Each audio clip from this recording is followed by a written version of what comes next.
Welcome everyone to 2025, and the first movie review of 2025 just happens to be an Indonesian horror film, and it is Jurnal Risa by Risa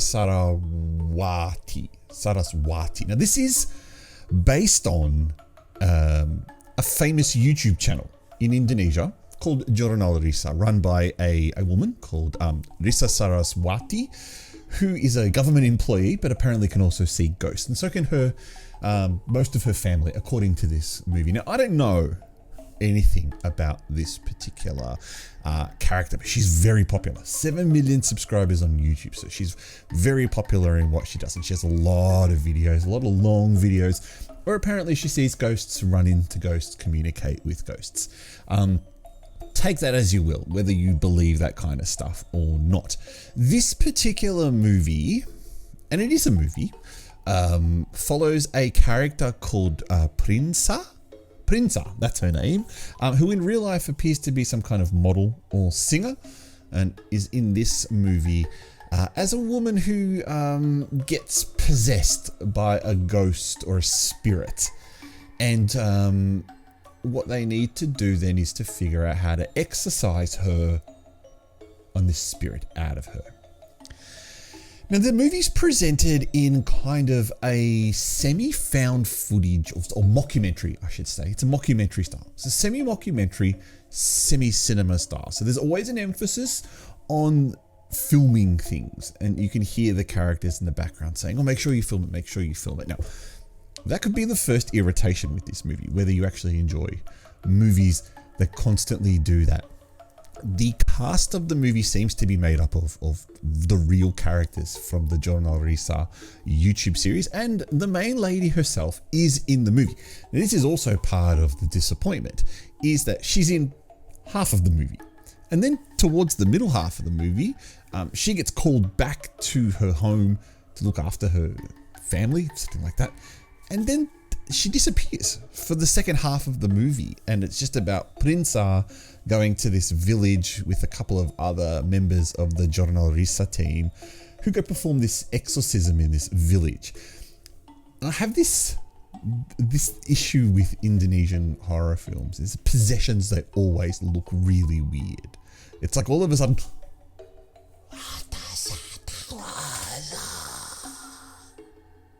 and that's a possession.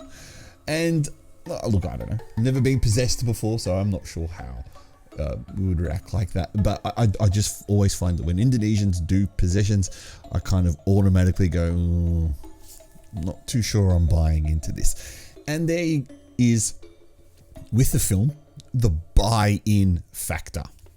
Do you believe that Risa Saraswati can see ghosts, can talk to spirits, can be possessed? Or do you think it's just a bunch of hocus pocus? She even says it in the movie herself. I know not everyone will believe me, and a lot of people will think it's fake. And that's okay. We're allowed to think like that. But it does beg the question, is it genuine or is it fake? And in the movie, it's clearly all fake. It's a dramatized event of something that has happened, just based on a story or based on this particular YouTube character. Whether the movie does anything positive for her reputation in regards to, putting in a false dramatized story, that's a different question. However, I am approaching this from a completely different angle, not being Indonesian, not understanding Jurnal Risa's YouTube channel, and not understanding the whole ghost vibe. Maybe I'm approaching this completely wrong. So if you're from Indonesia, you've seen this movie, and you're also a subscriber of the Jurnal Risa channel, what do you think? I'd love to know your opinion. My opinion is that I don't quite feel that. I doubt its validity. A lot of great actors in this movie, and that's why I'm thinking, it's easy to put on a show, but we'll see.